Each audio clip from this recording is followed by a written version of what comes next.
Gather round, my friends, for I want to share a story about my music teacher, her persecution in China, for just because her was used Christian music in her class. It is both heart-rending but inspiring, so it is a testament to the faith amidst trials.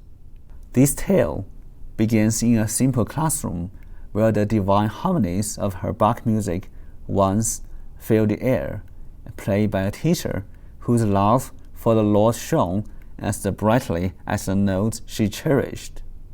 Our music teacher, she was unlike any other.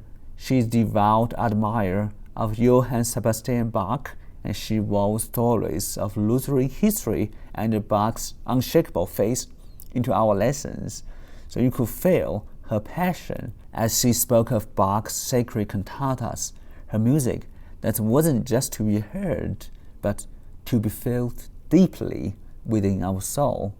So it was under her guidance that we first learned to sing the pieces like the St. Matthew Passion. So how those powerful lyrics moved us. But here is where the sorrow seeps into our story. This particular piece, filled with agony and ecstasy of Christ's journey to the cross, was to be our last lesson with her. And you see, in her commitment to true artistry and a genuine faith, she resisted teaching us Hongge, which are the red songs, those Chinese government-approved anthems, and that song praises not to the Almighty, but to the earthly power, CCP.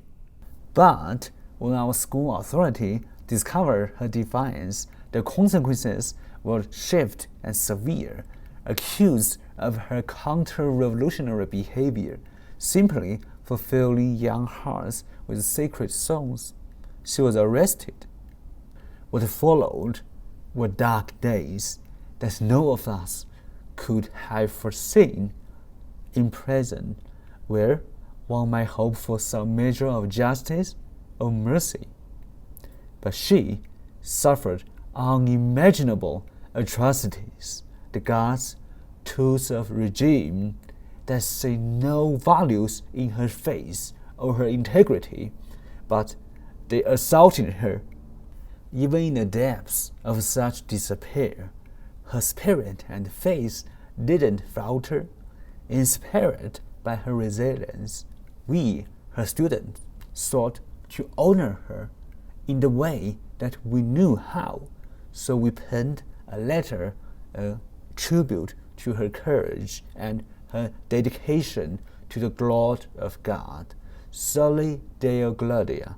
So we wrote at the close of that letter what means glory to God alone.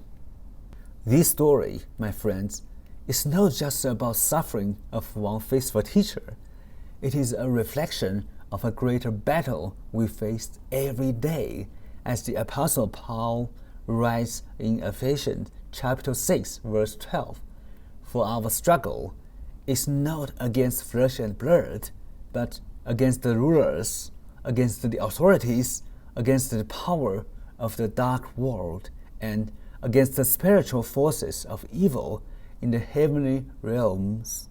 Each day, as we face trials, let's remember the courage of those who has gone before us, who has suffered yet keep their faith as firm as Daniel in the lion's den, unwavering and steadfast, and let their lives inspire us to live our own with courage, dedicated always to the glory of God alone.